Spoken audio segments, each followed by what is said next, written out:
Parts. Yeah. Jeff. Yeah. Breaks. Parents. Nope. Mahogany. Tail chaser. Yeah. Okay. Go ahead, Mahogany. Talk about the playlist for this show. Oh, Oh, that's the name of the song that I'm listening to right now, and it just happens to be on the playlist. The Raiders of the Lark 2.0 soundtrack on Spotify. Unofficial. We couldn't actually license these songs for the stream. Yeah, no. It's just Yeah. So, but we have a playlist. You might notice some of the episode titles. In fact, all the episode titles are the titles of songs on the playlist. Oh, really? I didn't notice that. Up to a point so far, anyway. I mean, yeah, because the playlist is longer than the number of episodes we've done. Yeah, but some of them So are far. character-oriented songs that I asked you guys for. Is there a way that we can link that Spotify playlist without getting dinged for licensing issues? Yeah, you can share links. Yeah, you can share Spotify wants you to share links because people click those links and end up, guess what? On Spotify. Spotify. Mm-hmm. Now, the music in that playlist, they probably wouldn't want on our YouTube show that we had monetized. But we haven't done any of that, so... Well, that's what I was saying. If we just put a link to that playlist. Yeah, no, that's great. Yeah, do that all day. Do it. All day. Well, you got a playlist, Rach, you want to link us to? What you do when you're breaking down construction sites? I don't get a chance to listen to music very often when I'm working because it's unsafe to have your headphones in. Yeah, so what they a bunch tell of me to- pansies would say. Or, OSHA compliance, whatever. Pansies. Just look up how many OSHA reps are in Florida, and I'm sure it's like 8. And the chances of them showing up at your job site is going to be very, very small. Yeah. I have to wear a hard hat to one of them, and I had to get one of those nifty reflective sun visors that hangs down the back because it's so fucking brutally hot and sunny. Mm. And I was like, can I just not wear a floppy fisherman's hat to block the sun? They're like, no, you have to wear a hard hat on this job site. This is a county paid job. Well, that sucks. Do they make a floppy hard hat though? Yeah. Well, It's like, can you wear it under your hard hat? Or No, over? you can't wear anything under a hard hat. Mm. It limits the effectiveness. That's understandable. I feel like that picture. You sent that picture of you wearing the box over your hard hat to block the sun, wasn't it? No, I cut a hole in the box and slid it over the rim of the hard hat and taped it down. That was I felt like a real genius when I did that. You made a cardboard wide brim for your hard hat. Yes, I did. Yes, I Yeah, did. that's brilliant. That's what you should do. I'm glad you felt like a genius because that photo does not make you look like one. You look like a sure. I look like a guy in the post-apocalyptic wasteland of capitalist America. Function He said function over fashion. Yeah. Hell yeah. You know what Safety fashion first. is? Fashion is pain. Yeah, it is. Yeah, I guess because when I was 16, I worked construction, but it definitely wasn't for the state. It was for a bunch of drug-addled construction workers. And there was probably a lot of OSHA violations. I used to fill a hat up with nails to toss up to the person on the roof so you won't have to climb the ladder.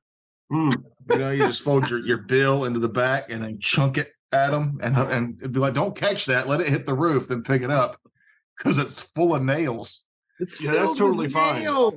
That's totally fine, actually, because it's an enclosed container that you're tossing up. It's a hat. It is not a container.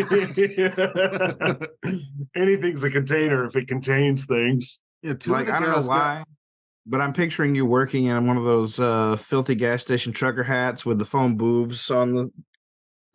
Yeah, maybe I might have. Might have done that. 2 of them got an argument because one of them didn't show up with the drugs, and he was at the top of the ladder, and the guy at the bottom of the ladder undid the clasp that kept the ladder extended. and he all the way down. He was fine, but it easily could not have been. Yeah. That could have been dangerous. It could have been murder that I witnessed, but fortunately, it was just funny. Junkies don't murder each other. Everyone knows that. Yeah. No, that's never mind. It's the same two guys that got in a fight outside the motel, and the battle cry was, "I'm gonna treat you like the man that killed my daddy." Oh Lord. Yeah, I've told that here before, haven't I? Yeah. Y'all heard yes, that you battle have. cry? Okay, cool. I'm gonna kill you like everyone. Treat you like the man who killed my daddy. How come you then never he swung and missed and hit his head on the concrete where like his feet were still flat and his head was on the concrete and his butt was up there, that perfect triangle that only the meth can do. And I bet opioids could accomplish the same trick. Yeah, probably any kind of where you don't have to worry about what your body feels like anymore. Yeah. He got up and blood running down his face. The fuck you hit me for, man? That's not what happened at all. Man, You swung and missed horribly. Oh, good times. it sounds like a hoot. Oof. It was awful. Yeah. That sounds terrible. Building barns in the middle of summer in South Carolina. It was awful. Yeah, I think I did I did roofing for like 1 week. That's worse. That is worse. That was not something I wanted to continue, especially since the guy paid me $40 and a cat. Here's $40 and a hassle. I kept the cat for a long time, but this is when I was like in my late teens. I was looking for a summer job, and the guy just fucking used me for cheap labor for a week, gave me a cat and $40, and I'm like, well, I won't see you again. Yeah. $40 for the whole week? Yeah. Awesome. Yeah. To be on a roof. Roofing sucks. I hate that. It's not fun. A lot of what we've been doing recently. And that cat was really into it too. It was not a worthwhile cat. I kept him forever. He's like, here's $40 and some emergency food rations. Now this cat's pretty stupid, but we don't want it. There's no upside to this conversation. Just more bad news.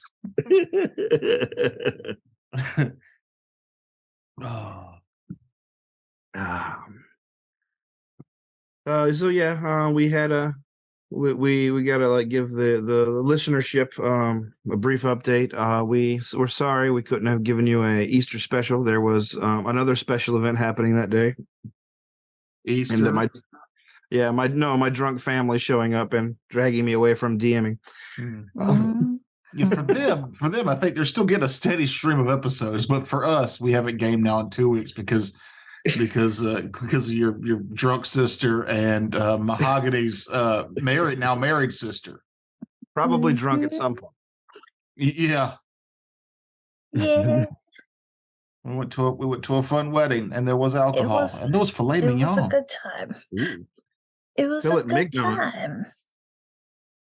That timing worked out really well, though, because I got to go to Kentucky, not go to the fun mall to take a picture with the fraudulent cocaine bear that we have discovered. It's so disheartening to hear. It's tearing me up inside. Yeah.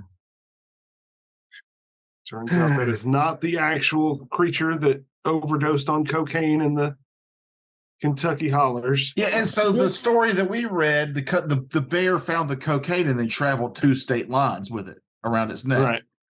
Apparently that didn't happen either. Okay. He did find the cocaine, but he basically died where he found it because he ate all of it. Yeah. He didn't eat it all. He ate probably, they said only 3 or 4 tablespoons.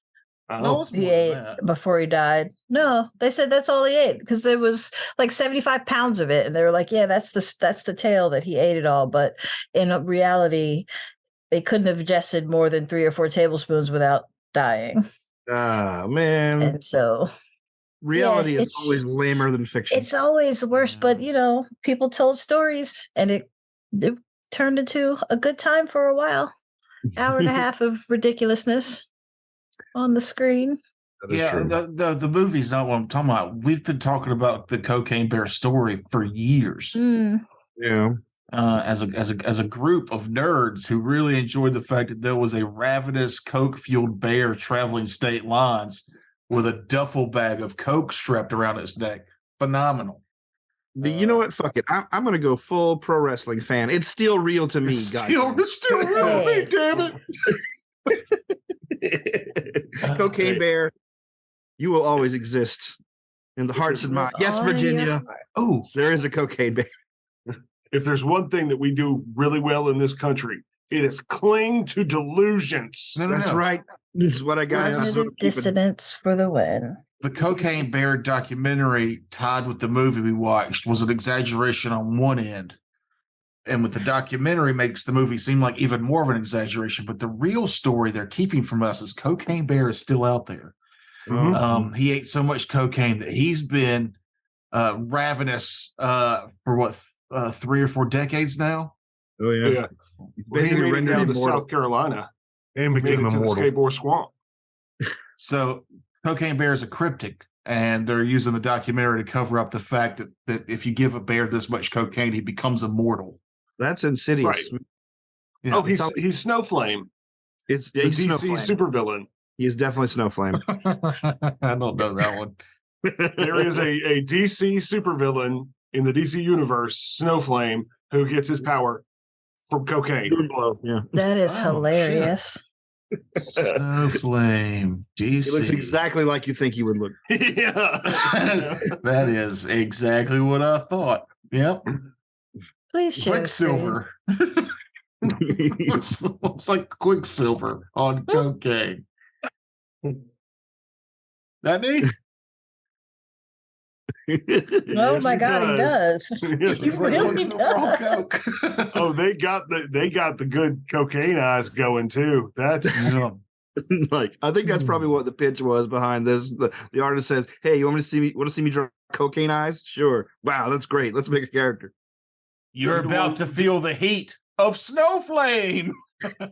Show the picture with him in the suit, in the leisure suit. No, it's not a leisure right suit. There. Miami Vice. Oh yeah. Well, hold the brick, and not a brick you build buildings with. I mean, you could, but they won't last long. Depends on how well you wrap it. It'll start attracting bears. Yeah, that's what I was gonna say. That's him in the Miami Vice getup. If you scroll back up, right there, in the. Oh yeah, there he is. And every time he says his name, it has like an '80s flair to it. Like I know, it's like of amazing. Course. Yeah. Unless you edit this heavily, no one's actually going to see these pictures of Snowflame. But I mean, if you watch our cartoon, I'll go through the trouble of adding it to our YouTube show. If you're listening to this, you can just Google Snowflame DC, and you can see all the pictures that we're looking at. You know, they're amazing. He's an amazing dude. Yeah, that's he's only been in like 2 episodes. Cocaine powers. Oh my God. Like 5 appearances. Period. I read Cocaine Powers like that stupid song Champagne Showers. Like I could see this dude being what's the name of that band? Champagne Showers. Who was that? Champagne Supernova? No. Oh fuck! It's fucking weird. You can tell we haven't been playing for a couple weeks because we are just digression after digression after tangent after digression. I'm about to tighten it up. LMFAO. Oh, okay. I haven't heard it then. You've heard it. Yeah, that's one of those things where you're like, it's unfortunate but you've heard it. You've heard it. Unfortunately, you've heard this song. Hey, sorry for party rocking. Party. The Key and Peele sketch. Wasn't that the song that those Kia gerbils or whatever danced to? For the Kia Soul commercial. Yes. Yeah. Wow. Digging into the way back of cable TV. That is a deep cut. I don't know. I feel like it's one of the last things I saw on TV, and I was like, no. And I'm out. Is this what United States marketing has become? Garbage. No. All right. Y'all ready? Ready as I'll ever be. Yes. Yeah, oh, there's Jeff. Wondering. Okay. Have you been injured in a drift-related incident that has left you unable to work, in chronic pain, or spatio-dimensionally compromised? You could be entitled to financial compensation. The law firm of Werger, Shemanite, Uglak, Thompson, and Vergerd has filed a class action suit against the three churches of the gods that compose the combined deity of Triune for promoting the use of travel through the dangerous and unstable drift technology. For information on how to join the suit, contact our office with the listed hypercode below or come in person to our Victim Outreach Center on the planet of Jeeks. Remember, you are not to blame for the reckless mistakes of the gods. We now return to Raiders of the Lark 2.0, already in progress. I want to hear testimonials. I was about to wait till he got started, and I was like, yeah, when you said, have you been hurt? Yes, I have. I was about to pipe in real quick, and I was like, you know what? That would just discombobulate him so badly. Have you been hurt? Yeah, by not being able to play. Bagurg got me 18 of my 36 offspring back. Thanks, Bagurg. I love that line, though. You're not responsible for the reckless endangerment of the gods. Mm-hmm. So, great. Everyone on board the Dapper Mammoth feels a shake and a lurch as finally, after 2 days of rapid and dedicated repairs, sleepless nights, and just basically constantly busting their hump, has got the vessel working again. You guys are paid out. Was there anybody on the Dapper Mammoth that's a 6th level mystic or technomancer that could craft my bone blade into a better one? I'm afraid not. All right. Worth a shot. You are thanked profusely by the crew of this factory farm ship. And they tell you that they're probably going to go back to their starting point for further repairs and basically to see how things are going to shake out legally. The owners of the vessel and the business itself are now dead, leaving only their 11-year-old son, Lon, behind. A man named Vank, a person you have basically been interacting with primarily since y'all rescued him from the gymnasium, has taken over as temporary captain, and they are eager to get back. But Vank tells you that he's really impressed by your work. He will recommend you guys, if you guys are like a business. Are you a mercenary company? I can actually I have some connections back there. Could probably get you further work. In our searching through the ship, did we find any business cards or ID units? They're all digital now. Yeah, do we have any digital business cards in our databases that we could broadcast to them? I'd say, yeah, you could probably just knock one up real quick. Like, you don't seem to have one. Actually, is that something you would keep? It depends on what we were doing as a crew. I don't know what we were doing as a crew. You find that as far as the ship goes and the things you're going on about in the blank spot for you guys, you have not found anything necessarily related to that. You have found, of course, like some images that, like, if you remember that Marcus showed you of y'all together, it's apparently celebrating on some planet or other. But beyond that, like, there isn't much of a paper trail for you guys. It seems like you might have even been the impression you're getting that you might have been keeping it that way on purpose. So we were either criminals or revolutionaries of some sort, but nothing that like shows us as a legitimate mercenary company or you have for hire crew. You apparently weren't selling yourself that way beforehand. I produce a quick one called the Fool's Gambit, as in multiple fools. No apostrophe. And sling it over. He says, "All right, I'll send this to the people I know. Thanks a lot, and thanks again. Good luck on. Well, actually, we never found out where you were headed before you rescued us. Correct. All right then. You have a lovely life. Hope to hear from you soon with business opportunities." He nods and smiles and offers to shake hands of anyone that would do it. I'll do it. Okay. Yeah, I'll shake. Basically, the whole remainder of the crew here. You guys found a lot more crewmen alive than you thought. Apparently, everyone kind of knows to cut out their their tracking thing if they're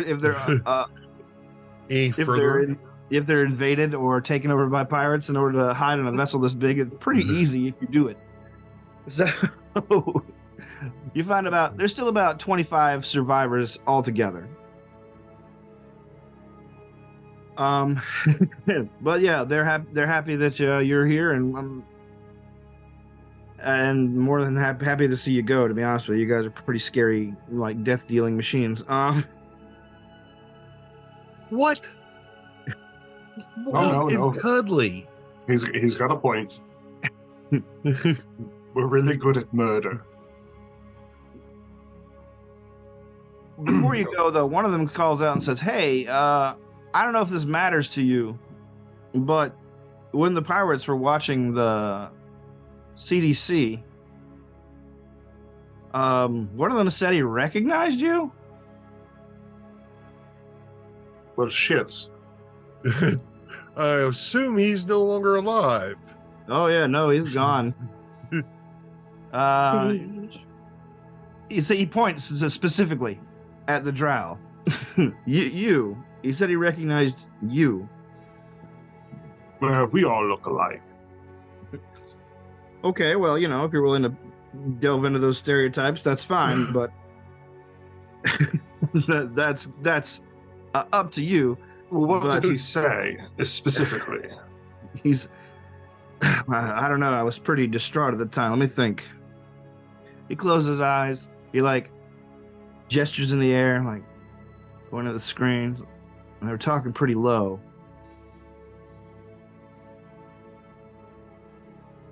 Reward. That's what it was. Mm-hmm. There's a reward for that guy. That's what he said. Really? Chink? Aren't you a bounty hunter? Yes, I am. But unfortunately, my company I was a sole exclusive bounty hunter for the Barbaroy arms dealership. Well, just thought you'd like to know. I hope it helps. I definitely appreciate that. It's good to know that there is a price on my head. He didn't say how much it was, did he? No, that's all I heard. Sorry, friend.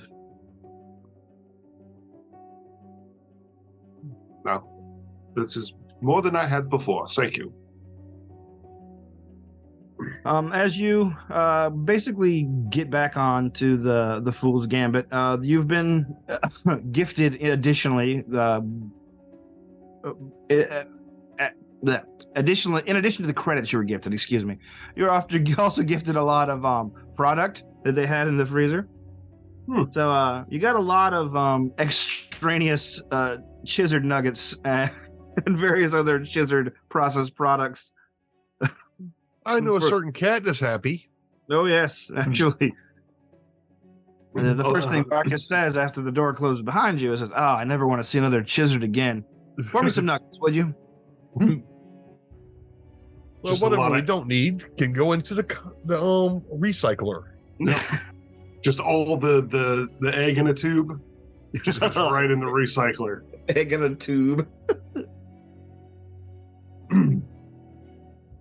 when we get back on the ship. Gizzard eggs are hard to cook with because they're slightly rubbery, so you basically got to stab them to crack. It's like turtle eggs. Yeah. But I would like to, when we get back on the ship and, in between the piloting that we have to do and to continue on our journey, I would like to check the databases of bounty hunting people to see if I can find my reward, if it's posted through any of the legal channels. Okay.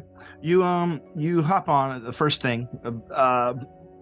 While everyone is waiting to fire up and leave, you're just like going through data records and like apparently you still manage to keep track of that shit even during your blank period. So there's actually always a hot screen there for you. And as you search, you don't find anything on legal channels. There's no official government looking for you that you find. There's no official law enforcement kind of force that is looking for you specifically. However, once you decide to go to your other sources, you see that there is in fact you find, after a good deal of searching, you find an image of you attached to a name that is not you.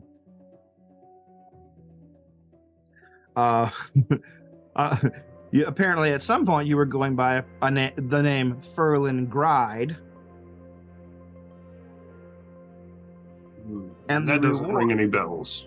Yeah, and the reward is not on your head. The reward is wanted. A crew of mercenaries involved in the death of Ferlin Gride. 100,000 credit reward. Is Ferlin Gride like a code name or a code word or some sort of like hidden meaning that I might know of through the Barbaroi Arms House? That they are hunting for me, or is it seriously a group of mercenaries are accused of killing me under that assumed name? Yes, a group of mercenaries are accused of killing you under that assumed name, assuming it's your name, or assuming it's you, and not just a picture of you. All right. Is there a description of the mercenaries that they're looking for? There's a scant description.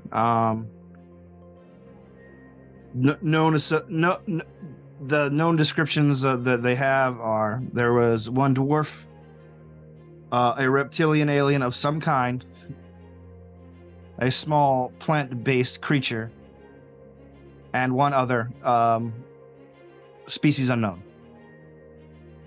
Uh-huh. So they're looking for us. I will spread that information to all of my crew members.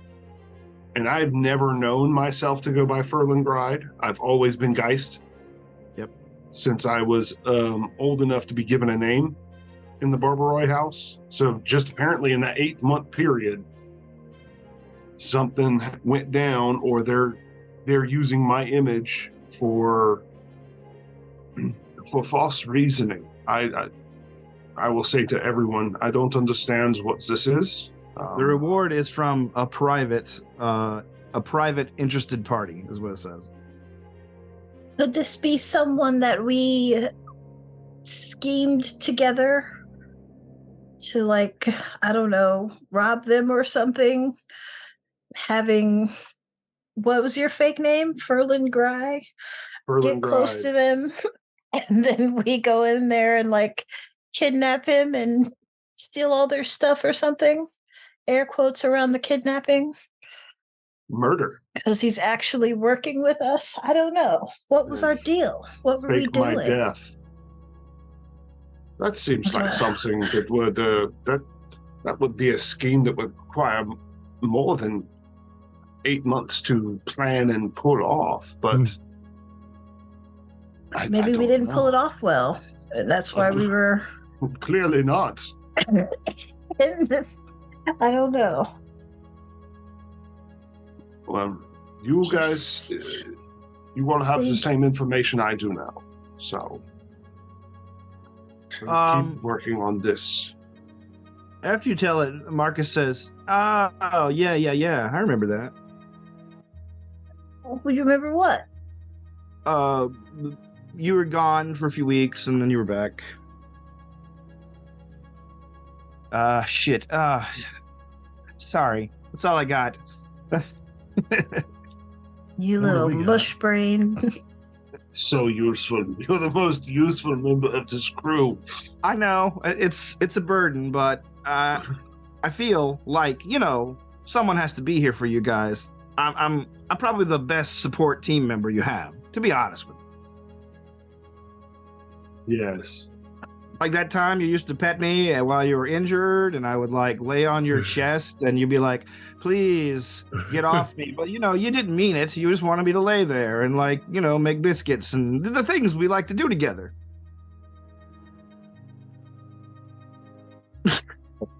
Biscuits. You never seen a cat making biscuits? I know. I just think it's funny that that's what people call it, because it's literally, I don't know. I could, it's funny because I can see it.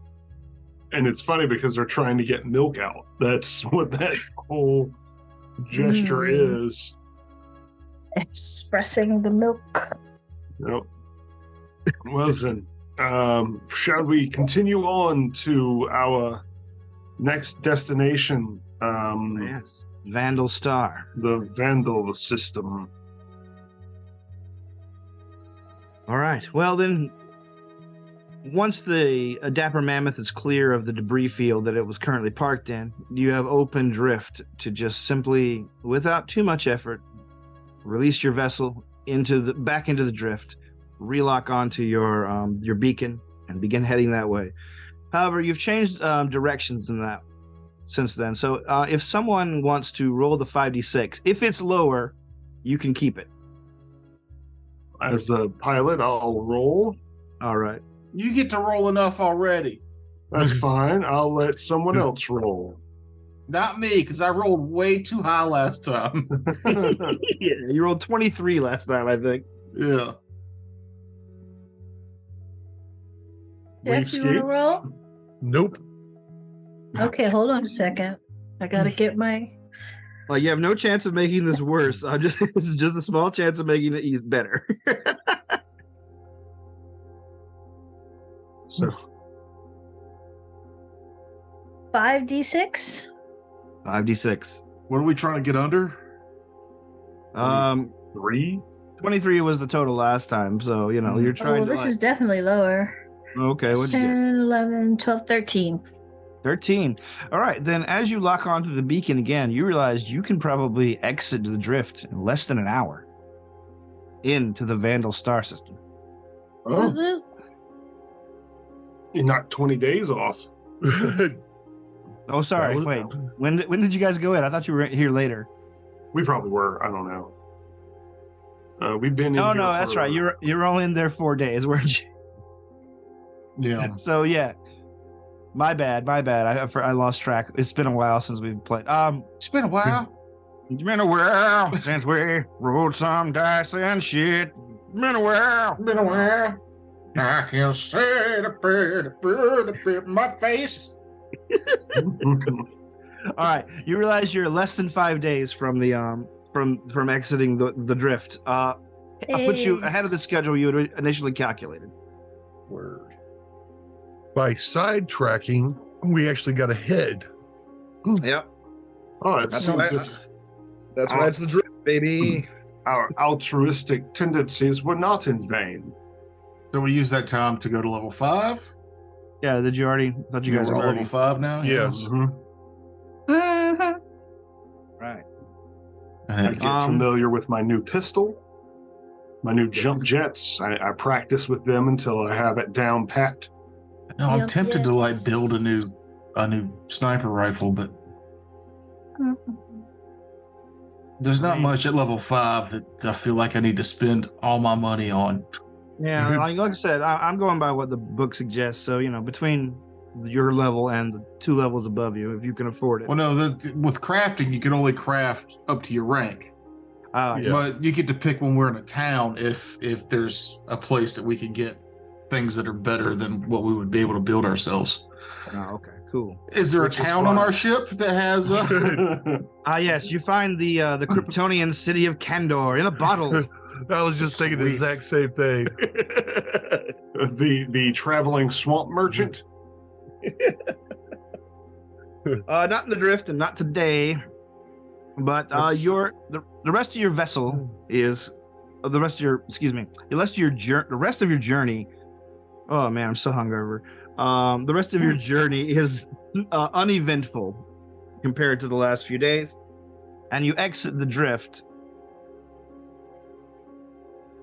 with an explosion of light and turbulence.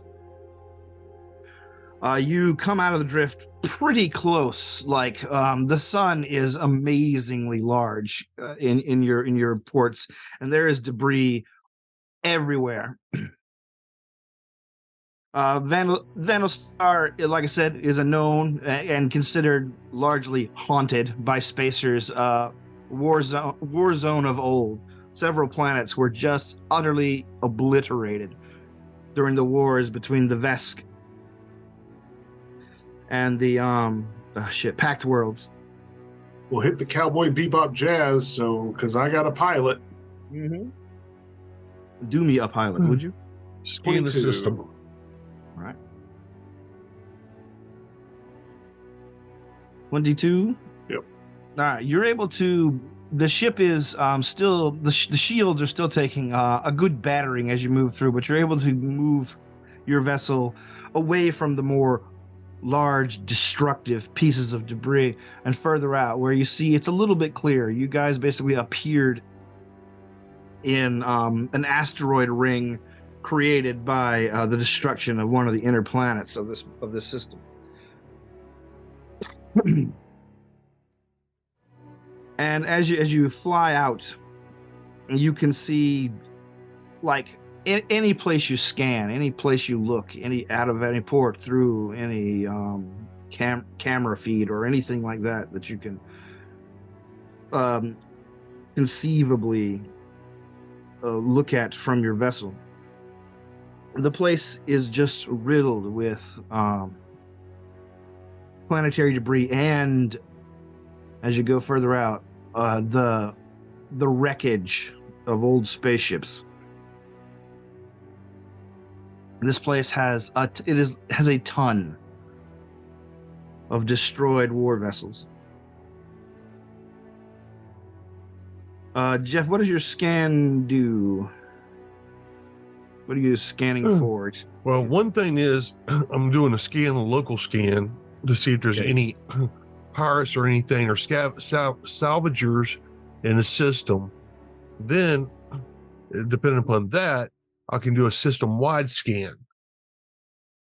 All right. Looking for any planetary bodies or anything that match our database. Okay. You do the local scan. You don't see anything chugging along near you. There is no active working starships nearby you. Your planetary scan, you look over like the scant information that the records keep on this, and you see that there's one remaining body in the whole system, basically, that is habitable. This place has a gas giant, but it's much further out, and it had a lot of inhabitation on it beforehand or around it on its moons. But only one moon remains, and it is not one of those. A single moon that used to orbit a planet. That's no moon. That's a space station. Is in the place that the computers predicted is, and even it has massive, like, just from the images that you bring up, has massive craters pocking, just tectonic upheavals of just unimaginable catastrophic results. It is basically a cracked egg floating in a field of rocks.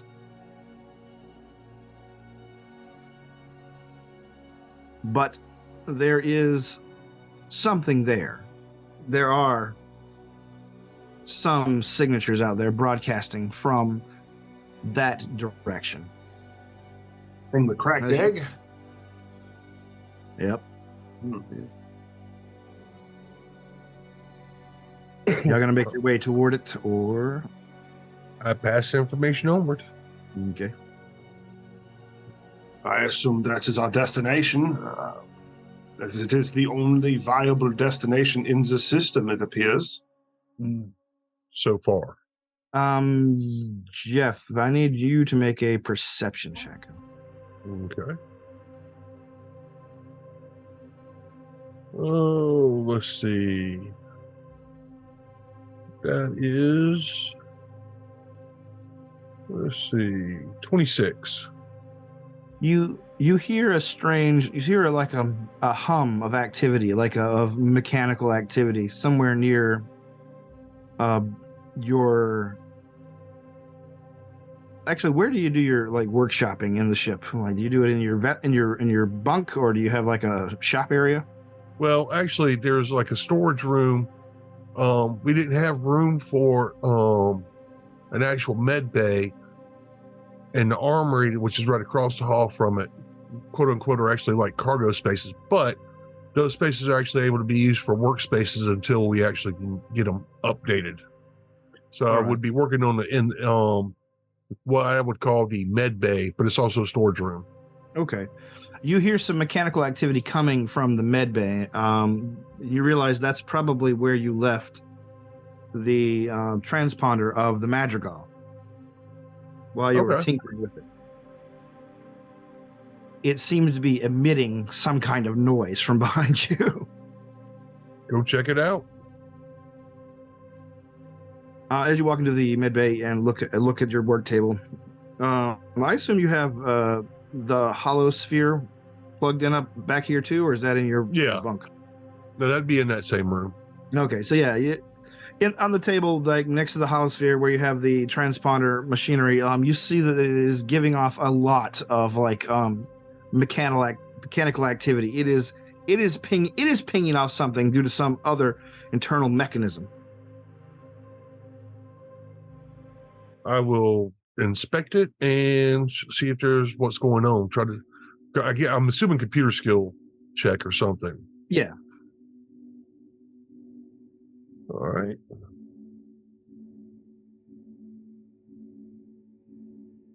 All right. Let's see. Computers. 26. All right. While it is not connected to your vessel in any way other than the data pad that you're investigating it with, it seems to be automatically trying to activate the vessel's communications. It's trying to send out a beacon for something once it has arrived in this space. All right. So what kind of signal, and is it directional that it's trying to send? It seems to be trying to send out a broadband signal. All right. I will pass information on to everybody else. And I could copy this signal, couldn't I? And then basically import it up to our Yeah, you could copy it, or you could just plug the machinery into the ship. That scares me. Okay. All right. Plug it into a separate Bluetooth speaker, basically, and see if we're getting whatever the message is that it's broadcasting. Well, I mean, I never saw that it was there did not seem to be anything harmful on the nav beacon, was there? No, the nav beacon is it had a lot of hidden information, particularly how to get to that it originated here, and will hide any excursion in or out of the system automatically. Okay, I'll pass the information. Do y'all want us to go ahead and plug this in? At least temporarily? Yeah. Yeah. Because if one of you computers, more proficient in computers, can create like a kiddie pool in the code, so to speak, so that with a barrier or something, so that the code doesn't leak into and contaminate our computers. Yes, firewall. It. That's the word. Firewall, not kiddie pool. Almost the opposite.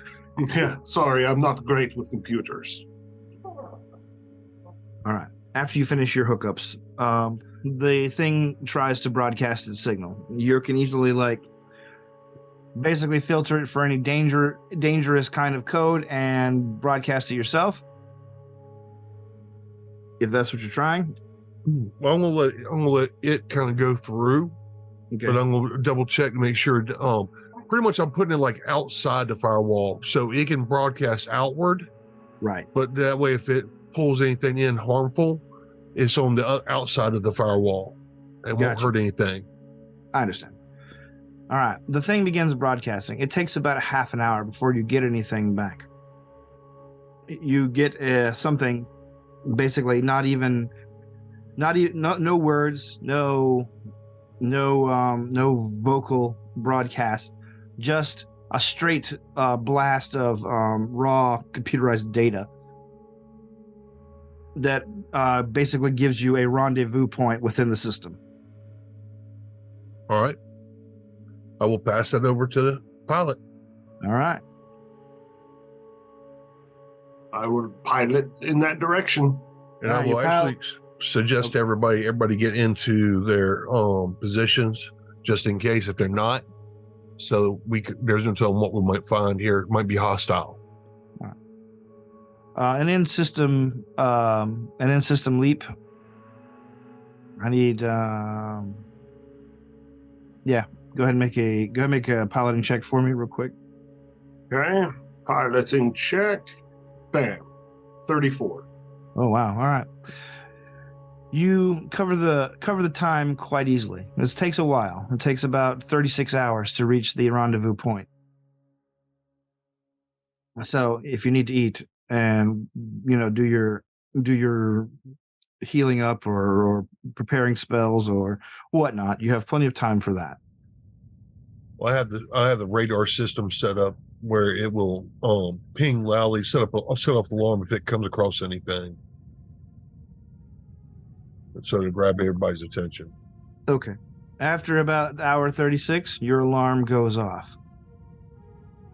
As everyone scrambles to the flight deck, you can see on the viewer screen that a vessel is rapidly approaching.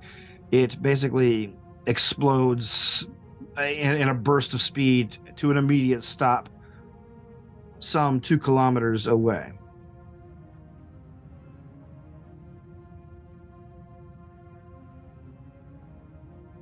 Damn. Seems like we have contact, everyone. The vessel before you appears to be homemade, if it is the best way you describe it, or the charitable way you would describe it. It looks to be entirely cobbled together out of the old hulks and debris that Vandal's star is littered with. But it's big, and it looks ominous and kind of dangerous. Finally, a normal broadcast is sent your way, a hail. Put it on screen. Who's our talker? I'm not. I will definitely put it on screen so somebody else that has better charisma. It's Valgorth, right? You're the talker? I lie, but sure. Yeah, I'll talk.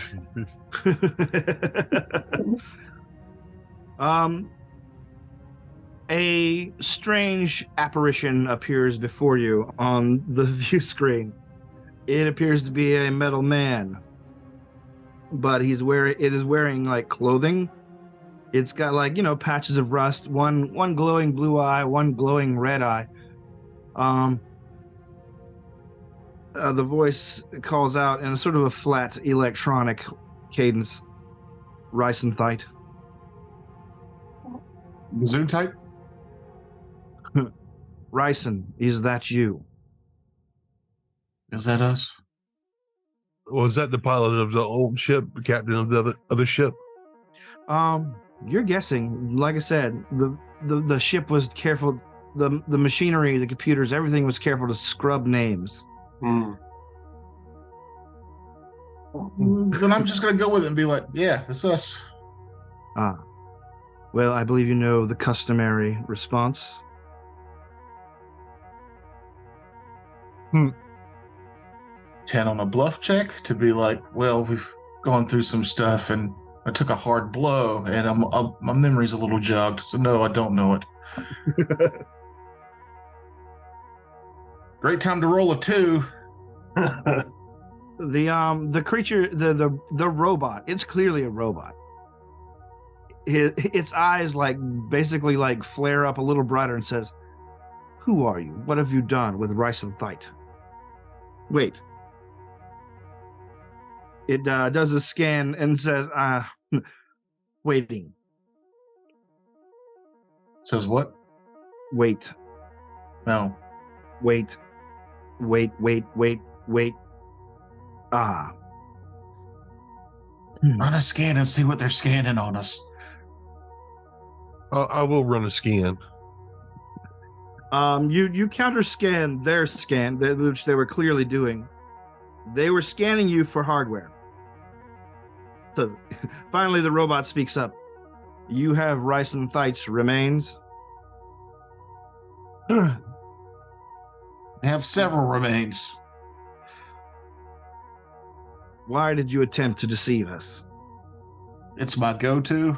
The robot cocks its head quizzically and says, accepted. These are dangerous times. I mean, should me covering the mic? Should we just tell him that we don't know anything about anything? Oh yeah, no, we're getting there. I tried my bluff. I rolled a 2. We're gonna go with honesty. Just see that my bluff's not working on the robot man and just be blatantly honest. Sorry to interrupt you, Terrence. What were you saying? That's all right. The robot says, I need to interact with Ryson Thite. Do you have his remains?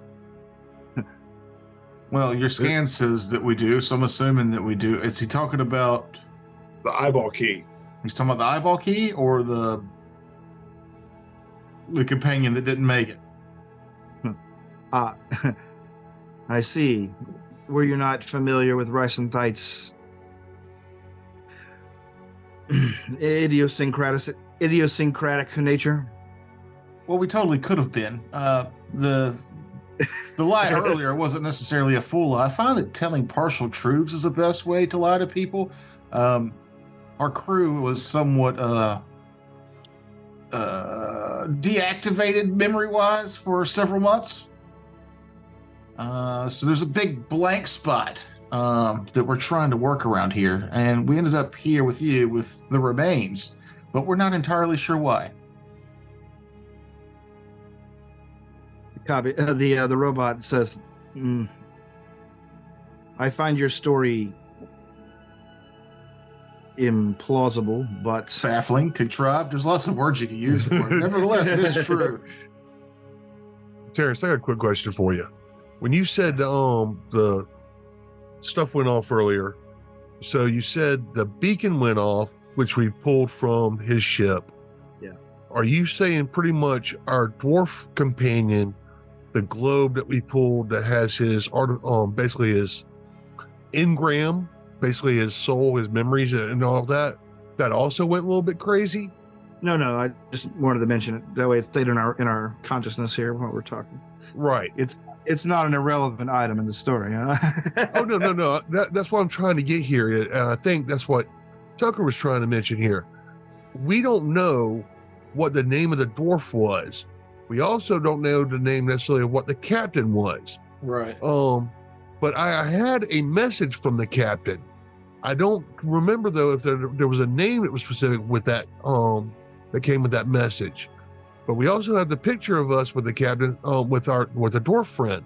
I'm just wondering if there's anywhere that in any of that we have some kind of names mentioned, so we can associate them with maybe someone.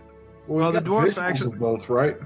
The dwarf, I was just going to go with Allegor as the name that the cat referred to, like a name you guys recognize, and the name the cat kind of confirmed. Okay. And as far as the fellow in the picture and the one that sent you the message, there was no names on that.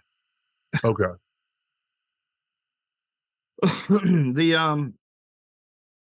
Yeah, I thought we knew Allegor's name, but they also used a different name for Geist here, right? So like I didn't know if like we were all using aliases in this downtime or Good question, but no way to know at this point. Yeah. That's why I didn't know which body they were specifically talking about. Having amnesia sucks. The robot says, the hardware I'm looking for is an electronic eye. About yay size. You would have pulled it out before you found any hardware related to its secret mission. Oh yeah, we've got that. I would like to have it. As a show of good faith, I will give you my name and invite you aboard my vessel. I am nearby Zillion. Somebody write that down. Nearby Zillion. I'm almost 1,000.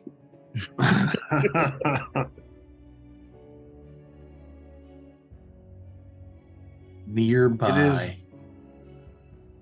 Go ahead. Sorry. His name's literally a location. Nearby Zillion. It is two almost nonsense words together. Yeah. Okay then. I am Valgorth. Also nonsense. Weep, skip, bleep, bloop. Nonsense. All got nonsense names. I think two of us actually have real words for names. Geist and Wraith? Grim. Essex is my real name, but Grimjack's what I keep going by. No, Essex is a nonsense name too. It's not a place or anything. No, his name is John Essex. Nearby what? Zillion. Zillion. Yep. Like the fake number. Yeah. Well, for now it's fake. We're getting there. The robot makes this offer to you. He asks you to come aboard to bring the remains. He says, I do this in peace. I will allow you to keep your weapons. All right. Accepted. All right. The ship moves in close for a docking procedure. It is not quite as big as the Dapper Mammoth, nowhere near actually, but it is a vessel that is larger than your own. A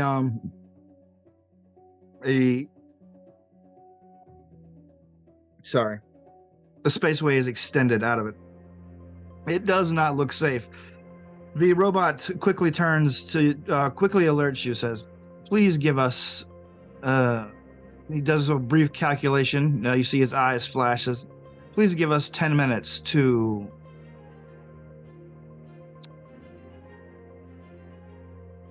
what's the word I'm looking for? Shit, I can't remember now. Pressurize our vessel.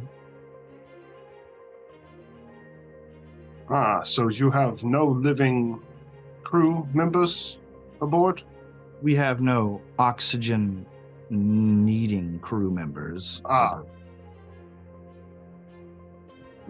oxygen dependence. While his voice is flat, the implication, the kind of like dark implication is there. Like he almost sounds a little offended. Well, the after the time is allotted, and the doorways open up. You guys step into the vessel. I forget how varied life is in this particular setting, as me being a very human-centric person. I life bubble everybody. As you step into the robot's vessel, you can see that it is basically made purely for functionality. The pathways are narrow. Everything is basically built purely for function. There is a small area that seems to have been set aside within the vessel for creatures that do not basically fit their personal parameters. You also see that the ship is crewed entirely by robots of various makes and models. All of them in moderately good condition, but all of them showing signs of frequent repairs.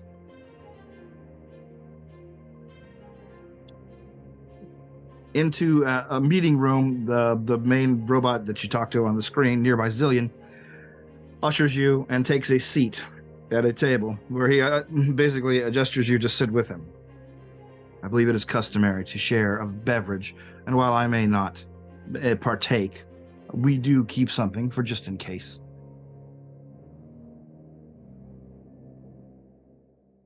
I'll sit down. Likewise, yeah, I'll take a seat. You're each given a pot of water. He's like, we have determined that this is the most nutritionally healthful beverage for your various species.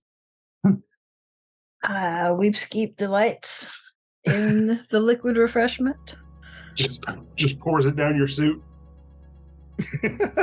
Just dump it over my head. Yeah. Valgorth remembers a crude animation where the water also has just a dash of LSD in it for a special ingredient. The robot says, if you would mind, I would like to see the eye. I'll take the eye out. He holds out his metallic arm, basically letting you put it in there if you choose to. Yeah. When he does, you see that a couple of wires extend out of the side of his hands and basically plug into the artificial eye. The eye begins to rapidly shift colors, like the iris, the fake iris of it, begins to rapidly shift through numerous colors. And you see the nearby Zillion also, his eyes begin to flash as well, as he interfaces with it. After a very short time, he stops. He says, I see. Please explain to me your situation, Mr. Valgorth, Weepskeep, Mr. Essex, and Geist, correct? As far as we know, yes. Hold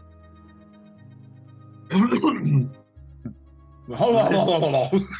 Yeah. You've Backstory. All right. You've done us a great service by bringing back our friend and most valuable operative, Ryson Thite. We'll have to construct a new vessel for him. He holds the eye up, but that shouldn't take more than a couple of months. In the meantime, I can answer any questions that you may have had for him. I have downloaded the relevant portions of his memory.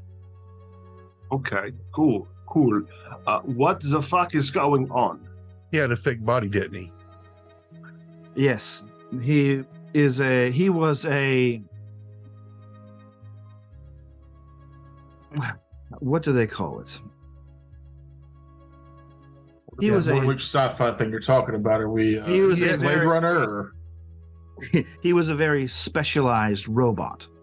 Yeah, there's under power armor. There's like a life model, humanoid body that you can pilot if you're like a tiny creature or something like that. You can crawl inside of it and you can pilot it so you can fit into other humanoid cultures. Like the latest Mandalorian, where Grogu is piloting that robot. I don't know. No. No. Yes. More, I'm thinking more like Men in Black, the original one. Yeah. Agreed.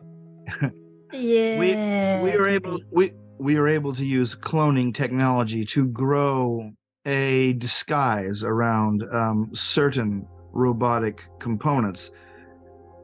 In the case of Rice and Thite, most of his robotic components have been miniaturized and stripped down to where you only need basically a partial brain implant and this observational unit, which stores a lot of the data.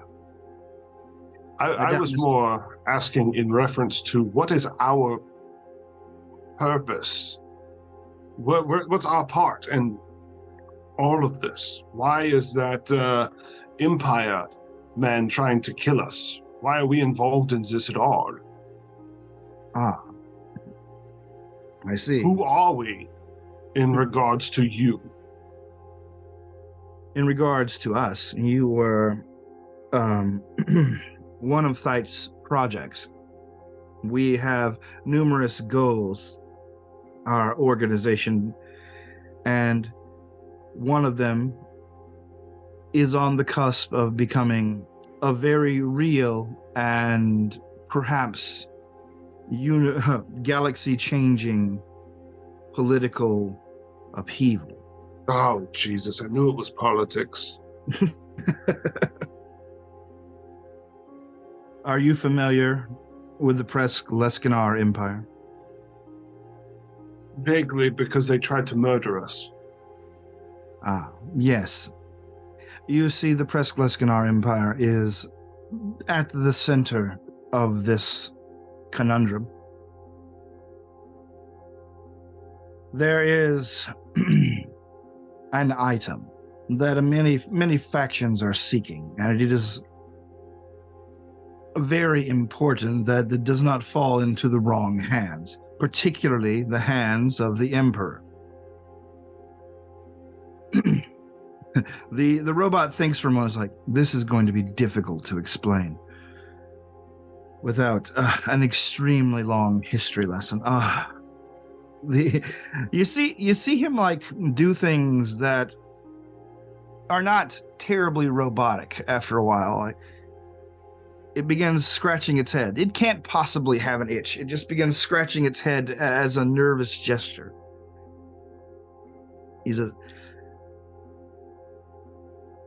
In packed space, I shall start it simply. In packed space, how long have androids had rights? Not long enough, I state. They have rights? I ask questioningly. I pointedly look at him. The robot turns and, not really getting the sarcasm, says, yes.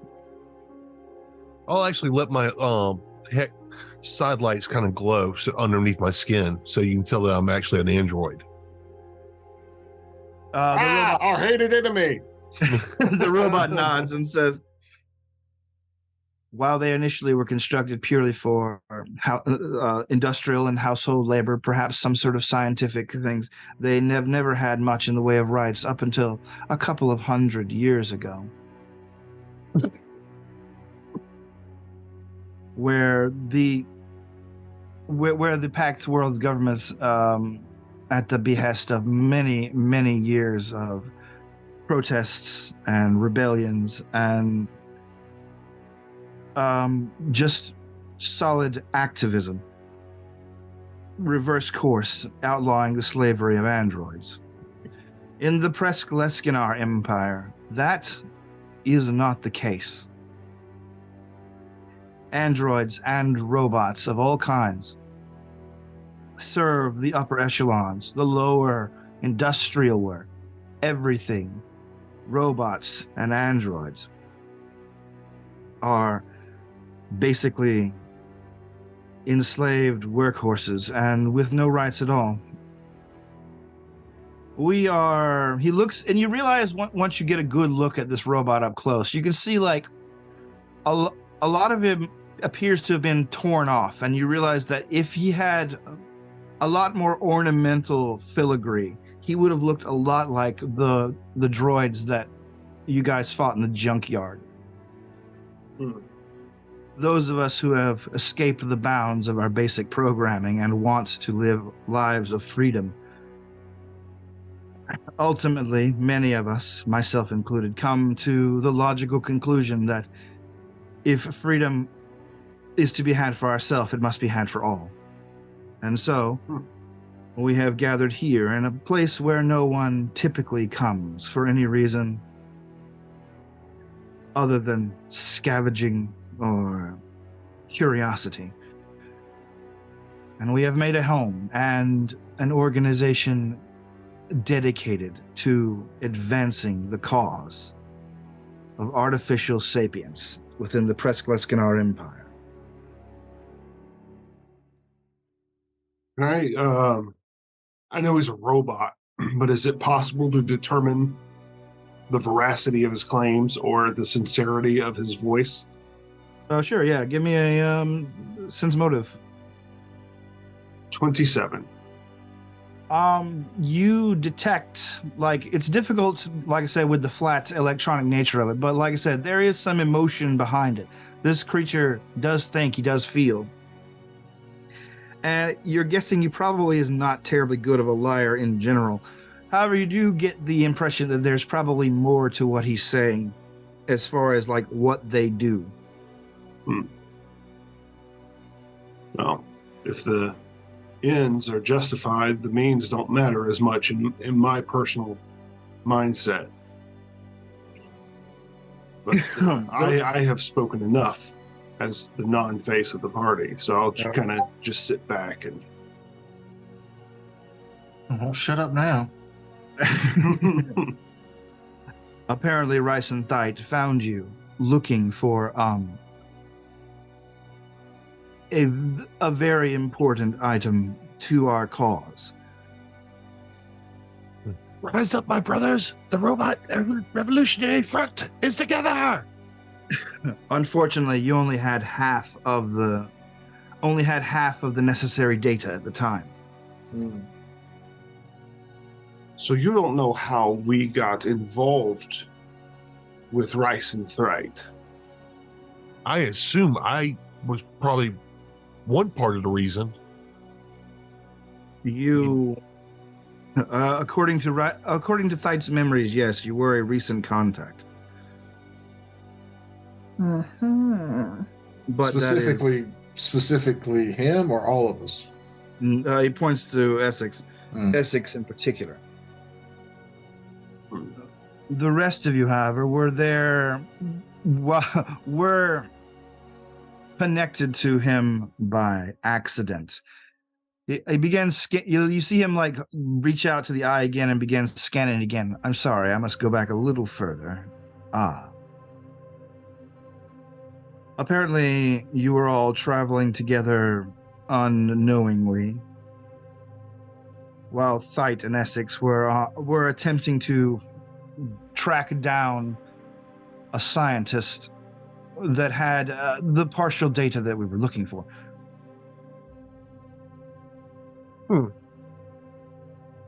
Unfortunately, there was an attack by another faction also seeking the scientist. Apparently, by the end of it, the scientist was almost dead. And the scientist was almost dead, but you had defeated the attackers, leaving you... He basically gestures to the whole table. Together, all getting the information at the same time. All being very impressed upon he thinks for a moment, valuable nature of the information. Monetarily. That's the question of how we got involved.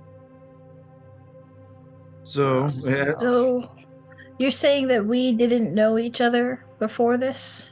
I'm saying you met each other about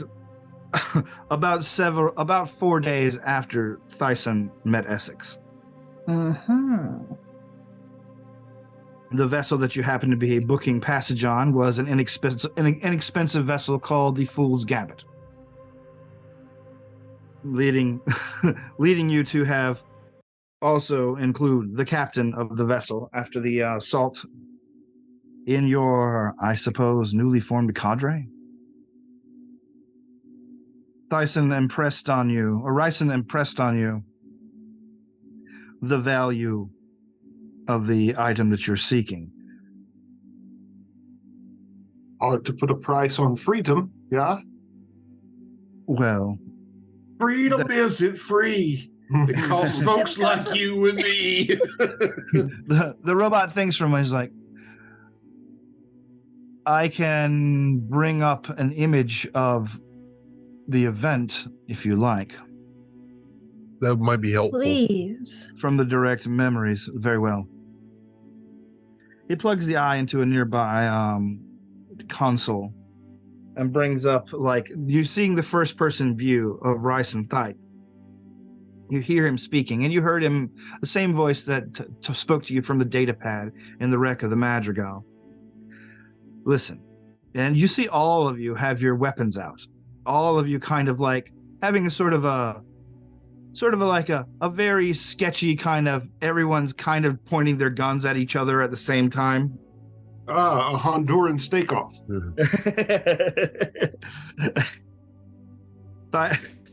Thite is like, listen, I have my own reasons for needing this data, but we don't have the whole thing. It's worthless to us now.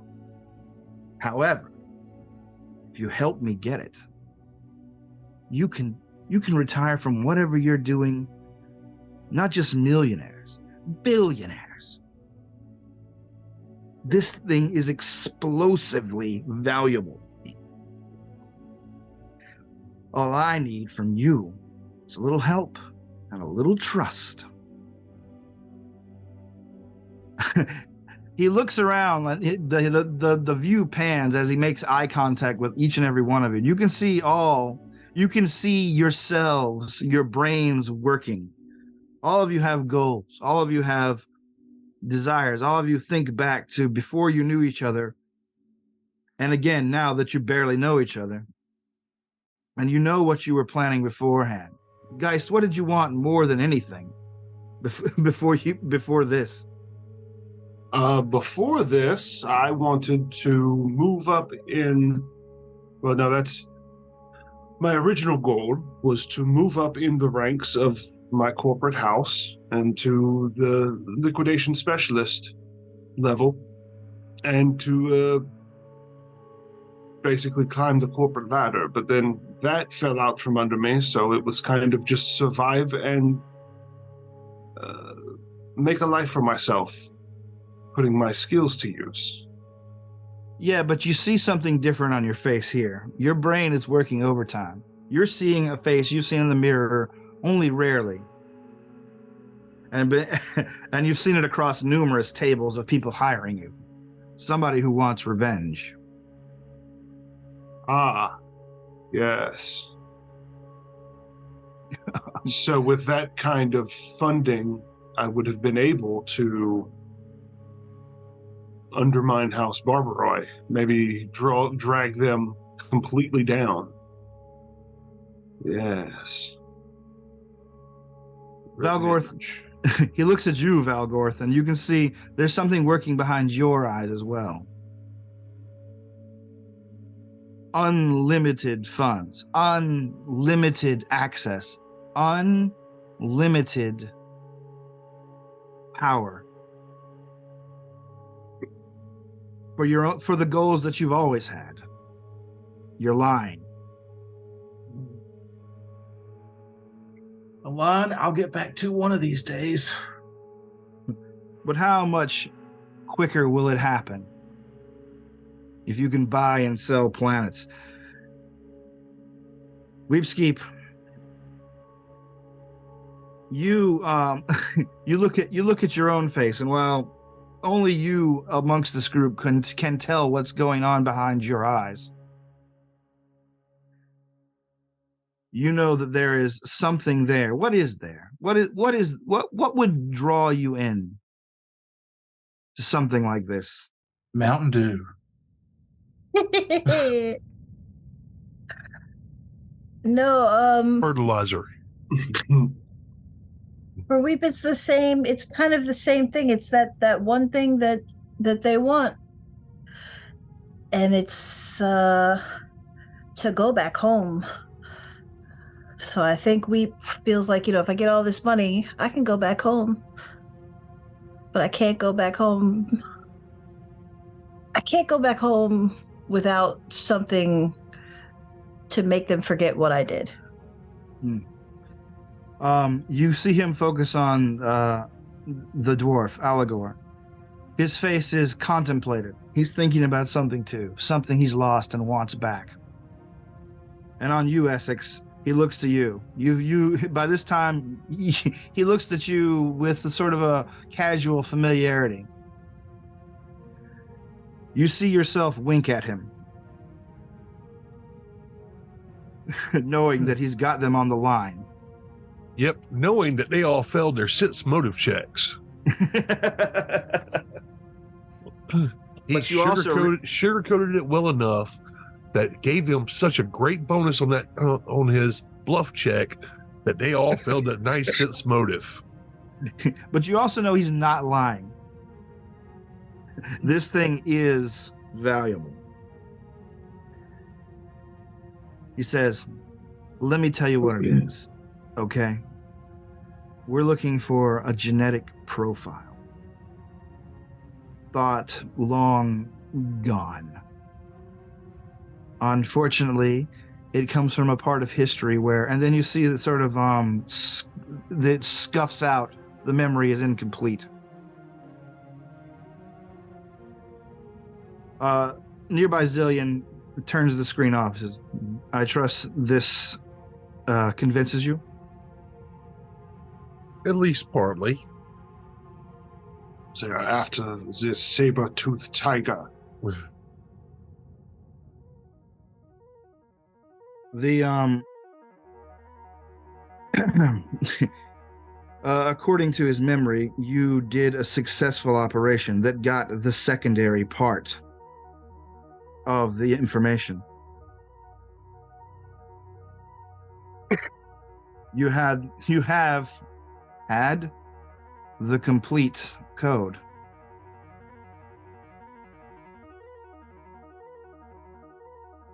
And then actually I go up to him, like, give me a second. Okay. I mind link to him. Sure. And then basically go over what happened the last 2 weeks or whatever, 3 weeks, 4 weeks. I see. Basically where we went into storage, basically into the virtual realm, because I've lived 2 other lifetimes besides this one.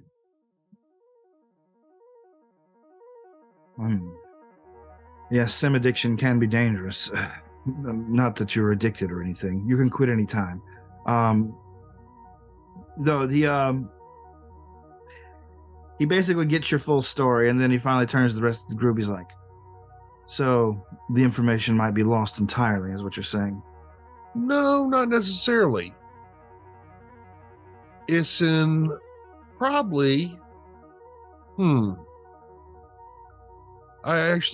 we have the mind of our dwarf companion in digital format. We might have it actually there. Organic brains are a little bit squishier and the chance of losing information is greater. But digital brain, most likely the information is still in there. It's just a matter of decoding it and finding it. True. If his engram was uploaded to the digital space before any damage was done, perhaps it is still there. Unfortunately, I don't think we have the capabilities. We are limited in our access to things like that here. At least we know now why we were targeted for this sim program. Yes. I assume that's what had happened. They were digging around for the full knowledge of what you had. the location of where we stashed it. Yes. The robot stands up abruptly and says, I don't know that we can help you here in the Vandal system. But we do have contacts other places. Places with much greater sophisticated technology. If you would be willing to trust us and perhaps aid us in our mission, we will aid you in yours. He seems confused from it. What do you intend to do with the data now that you know what it is and if you can retrieve it? Well, I'm speaking for myself. I know I'm pissed at the guy named Kreider that just tried to kill us earlier. So I want to keep it out of his hands. You see the robot's eyes flare again. Kreider. Of course. Always Kreider. Brighton? Sorry, it makes me think of Farscape because it's so close. Yeah. The robot turns around and faces away from him. What sort of interaction have you had with Kreider? He tried to kill us, tried to blow us up multiple times, and sent miserably and sent other robots to try to attack us. He nods from him and says, "Yes, that sounds like Kreider. He is an agent of chaos that works for a lawful system. He is very close to the government of the Empire, and his resources seem almost unlimited, at least as far as we can tell. Unlimited enough to drop asteroids on a truck stop. Oh yes. Oh yes. He destroyed an entire moon system for one ship. Was an impressive amount of overkill. It does sound about right. Though why he would want to destroy the data is beyond me. Or maybe he thought he could retrieve it. Maybe he assumed that you already had it. Did you talk to him? Kind of. Did you tell him anything? We pretty much flipped him off. We didn't know enough to tell him. Yeah. Did you tell him you didn't know? Maybe. I don't think we did. I don't think we did. We did. Did we? We said we don't even know who you are. Oh. But that doesn't mean we didn't know about anything else. Yeah. The robot turns back around and says, "Then I'm afraid your timeline is somewhat tightened. Beforehand, we had many years to look for this data. It was a pipe dream, as some called it. But when we found out it was real and when it was attainable, after diving through millennia-old archives on planets that have been colonized, abandoned, and forgotten, we finally got what we were looking for, and now it is gone again." And you said this is a genetic signature? Yes, the Emperor's genetic signature. The Presgleskinar Empire does not allow drift travel to the throne world. Any beacon that is attempted to put there has been destroyed in a matter of seconds. Anything else, any other tricks that people try to access the throne world's space, they never return. It is the most heavily fortified planet, I believe, in this galaxy. Unless you are directly related to the Emperor, and you can go through one of the ancient gates. That makes a lot more sense. Hmm. Do some DNA coding, you can get through. Unfortunately, the DNA of the Emperor's line is so rarefied that we had to backtrack 1,000 years to a colony vessel that had a distant relation to him. Carl. We're not sure what planet this colony ship went to, or this what do you call it? Terraforming ship went to, and so it's lost to us. Thankfully, also lost to the Emperor. But that does leave us in the lurch, and it leaves them on high alert, and it leaves you with nothing if you can't find the rest. We want access to the Imperial throne world. That is our ultimate goal. In order to... Unfortunately, it is not just ours. Basically, you're trying to steal a march on the Empire through the use of this genetic signature MacGuffin. The robot nods and says, in a way, we intend to coup the Emperor.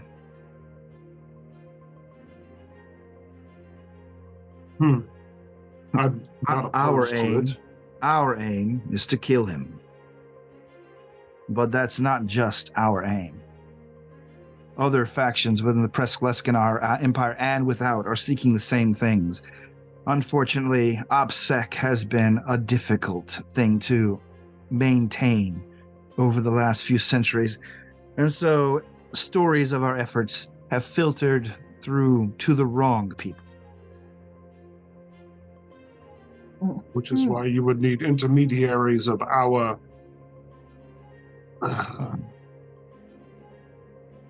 anonymity in order to accomplish this? Essentially, yes. You were basically no ones before this. That is my sweet spot. I look over at the remains of what was his name again? The former captain? Ryson Thite. Ryson Thite. And so I look over there at him and go, I think I got where you're going with this. DNA a body up of the Emperor, and you can put one of your robots inside of him and control the Empire. Correct. Ryson is, of course, the perfect candidate, but in a pinch, we have other agents that would be well suited. Or any android could probably be reconstructed around a fleshy, a genetically similar body. You could manufacture hundreds using this genetic signature, thus Perhaps. Minimizing your chances of failure. But that is a task for you to contemplate and sort out. Our task is to find the information, if we choose to do so. And to get paid. Yes. And to get paid. The robot turns and says, as far as payment goes, we can offer you money. Other factions can probably offer you more. That is the danger of letting you go with this information.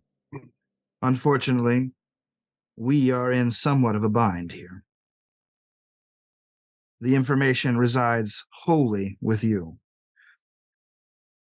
And I don't think any of you are willing to tell what you have as a show of good faith. Well, as you just saw from my mind link, there's not much we have to give that we knowingly can give. We might need some kind of technological device that would help us retrieve the information, which we currently don't have. You'll need to go to someone more expert in the field. Yep. And with the resources to retrieve the data you're looking for. Not super keen on having someone else plunder around in my brain again. Well, if we do something like that, then we got to make sure that we can either A, trust them, or make sure that they're under our surveillance while they're doing so. So they don't necessarily do it while we're all under. We do it like, and someone basically keeps track of and oversight over what they're doing to make sure that they don't pull something sly. Or perhaps we all stay conscious while our dearly departed captain friend gets his digital mind scoured. I like that idea. Either way, it has to shake out. You're going to need more help than you can get here. May I send an agent with you that can verify any contacts? The more the merrier. Very well. Give me several minutes. I will be right back. The robot gets up and departs the meeting room that you guys are in. You guys are left there alone at the table. But wait, can I get another pot of water, please? Of course. One of the robots nearby reaches into like a bag he's carrying with a lot of them. And puts it down as the robots depart, leaving you guys there. Do you have anything to discuss amongst yourself? How much time was between us getting here and the ship we were at before? 36 hours. Oh, wait, no. The ship you were at, you mean the Dapper Mammoth? Yeah. 6.5 days. Okay. Yeah, I built some stuff and I bought some stuff. All right. I built a jetpack and I bought a spell gem. Yeah, I bought some stuff too. So can we purchase things from this particular robot? At 5th level, I can craft that stuff, and then I used my precog ability to where I went, I remember buying the spell gem before. Boop. Which I guess I could have crafted that too, but it just seemed we had plenty of time to do it. But as far as game stuff goes, or as far as storyline stuff goes, yeah, I don't know. I'm all for the overarching let's go kill the emperor. Yeah, I'm all about fucking over an empire. Yeah. Right. Especially if you can take it over and use the wealth of it for our own benefits. Yeah. That way they'll have to take me back. I bring you an empire. I'm all about having the means to crush House Barbaroy as well. That would please me greatly. The robots return shortly after. Nearby Zillion is accompanied by 2 robots. One of them is a robot in extremely good condition. A slender, it looks to be like a personal assistant model robot. These are my compatriots. And the other one, the second one appears to be like a he's carrying it on its shoulder. It is essentially an artificial parrot, but you see a lot of the feathers, the fake like feathers and skin have kind of like rotted away or just like gone off, like just fallen out over the years. These are my compatriots. He points to the sleek looking assistant robot. This is Anderson Lubricant Dark Matter. And here he points to his shoulder. Okay. This is Pure Virgil. Oh. That sounds like one of those easy listening compilations. Yeah. Pure Virgil. Pure Virgil. It's like a guy who just plays the piccolo. Shirtless on a mountaintop. Yeah. Both robots nod in greeting. Pure Virgil. Pure Virgil here is, of course, a little bit more compact if you're looking to carry him with you into spaces that would otherwise be difficult to navigate. Here's your fucking bird, Jeff. And then he turns to every character must have bird. He turns toward the more like executive looking model robot. And Anderson Lubricant Dark Matter here is skilled in many clerical tasks, and is basically built for processing legal documents and interacting with bureaucracies as a specialty. That kind of cleric. Oh. Yeah. What do you think was the kind of cleric that I did not want to be. Yeah. You're a crack. I give you a choice of which one you would like. I cannot spare them both. You can if you're dead. I attack. Shoot him in the face. No, we're taking the bird, right? You got to take the bird. Yeah. That's who's going to do all the clerical work? In between games, downtime Jeff, I think, Will. That's No. It's imaginary clerical work. I know. Never. You cast glibness and you type some shit. That's all you got to do. I figured I would jump on the bird train because, well, for one, I wanted to say I figured I'd jump on the bird train because who gets to say that often? But for two, I just figured Jeff would be for the bird. Of course I would be, but then I also know we have a cat, and that's going to be perfect warfare going on constantly in our ship. It's a metal bird. He'll be fine. What were the bird's qualifications again? Skill sets. Yeah, it's compact, and then he moved on. Yeah. The bird's skill sets apparently was he has the information you need. He is compact, and once you get him to a place where he can get his exterior refurbished, he can fly. So he has the information we need, right? That's the most important part. Yeah, but like do they both have that? For contact purposes, yeah, he can ID basically robot underground friendly people. However, the clerical robot can forge documents and get us through bureaucratic red tape. But I think if you've got a high enough culture, does the clerical one have the ability to contact people, or is this? Of course, we both are prepared to make those kind of identification purposes. So the only difference is that the bird is small and we can hide it, and the other one will do work for us. Yeah, the other one is just is obviously a assistant robot. So what this boils down to is, Terrence, what's the voice of the cleric robot and what's the voice of the bird? The Anderson Lubricant Dark Matter speaks up.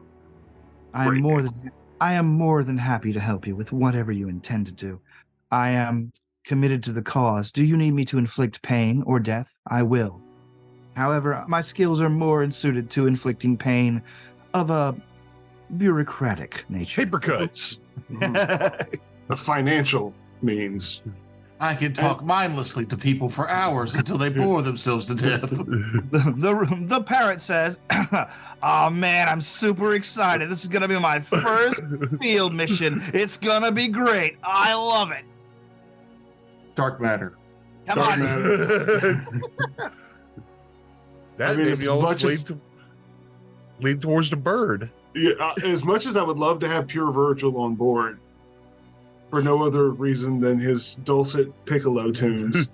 I mean, he's a bird.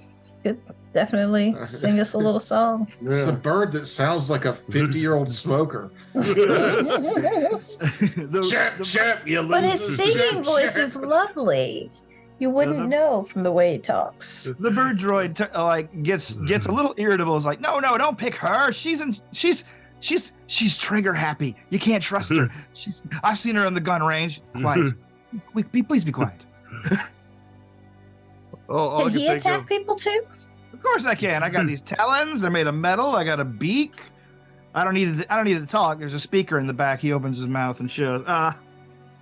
And how do you have a gun though? You don't have a gun? You don't have a laser coming out of your beak or something? Well, I mean, if I get a refurb, I could probably get like a tiny one installed. And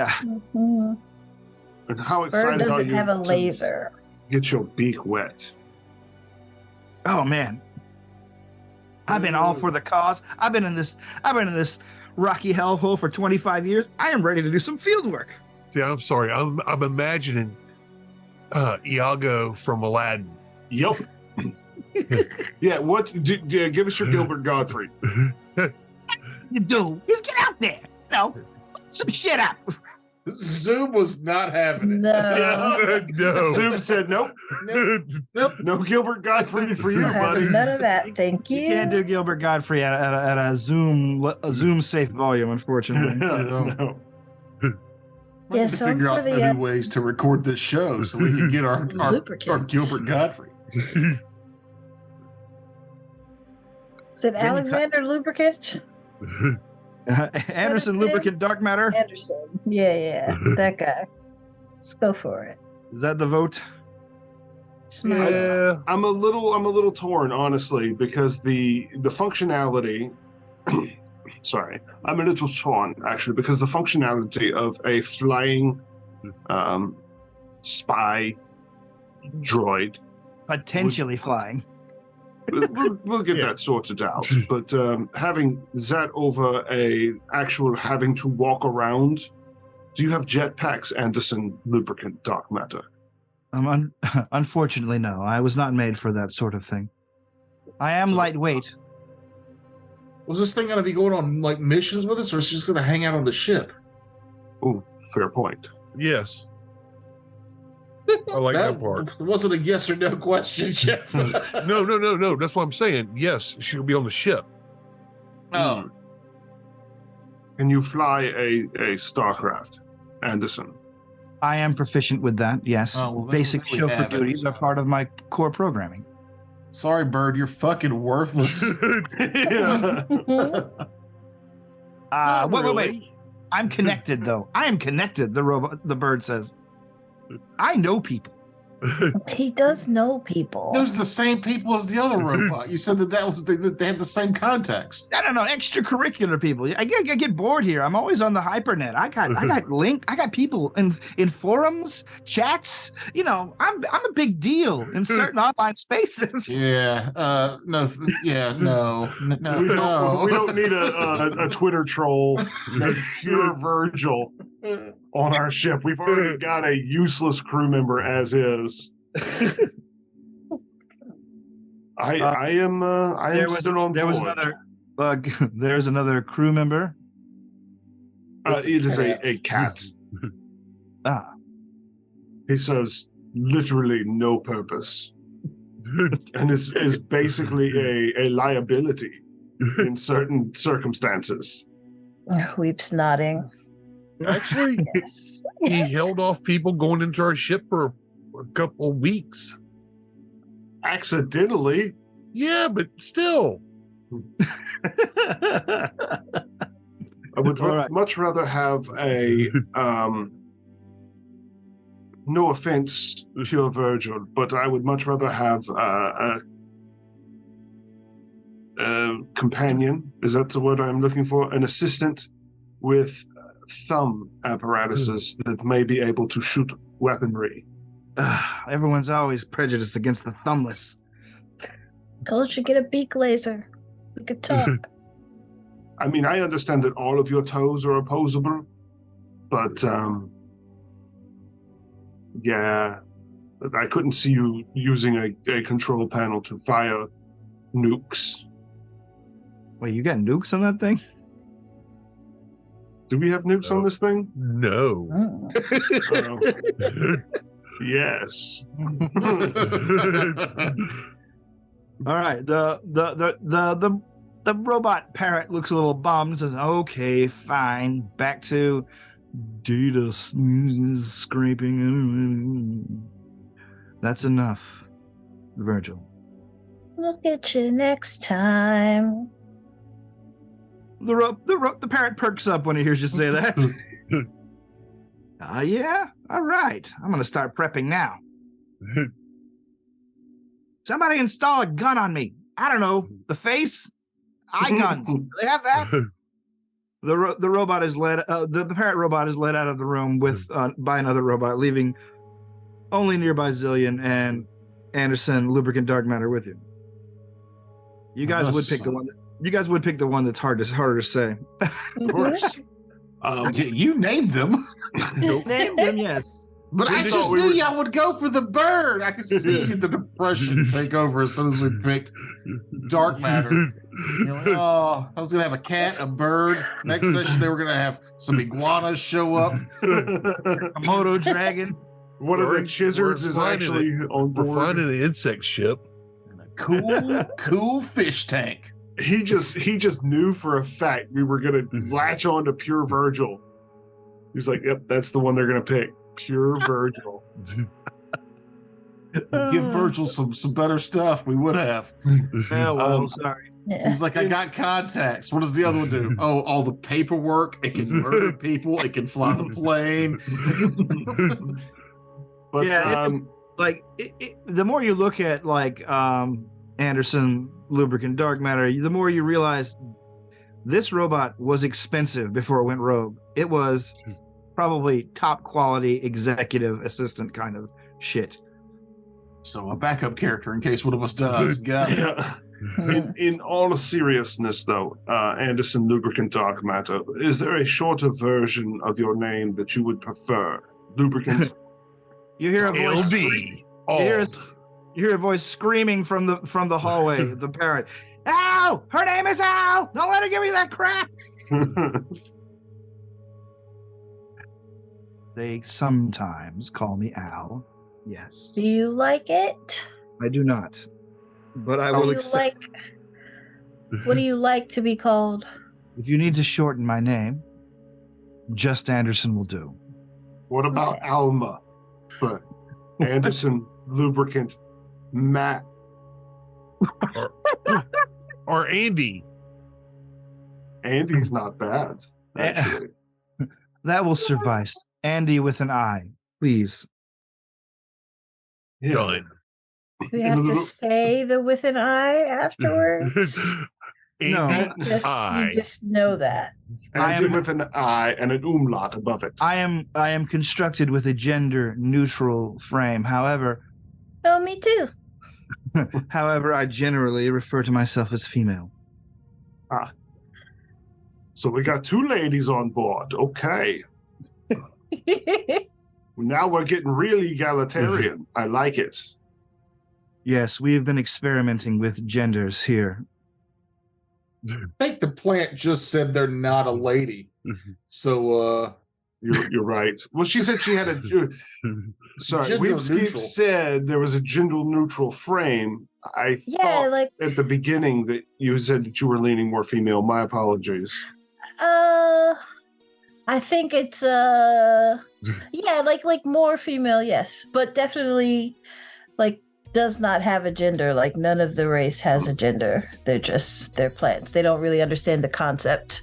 Just kind of like it's just not really a thing. But in order to fit in, they will conform more to one of the other sometimes. So yes, Weepskeep does present vaguely female. Yeah, Anderson, like I said, was probably constructed by a human firm, so she has that sort of bias built into her programming. So the real question, does she have a Russie? Anyway, next episode. That was absolutely a joke. Oil can. Oh, that was funny. Next episode, we'll do other things. Somebody take us out. Toker, please do the bit. You're listening to Raiders of the Lark, version 2.0. This episode's called Russie. Look for that on our playlist, you fucks.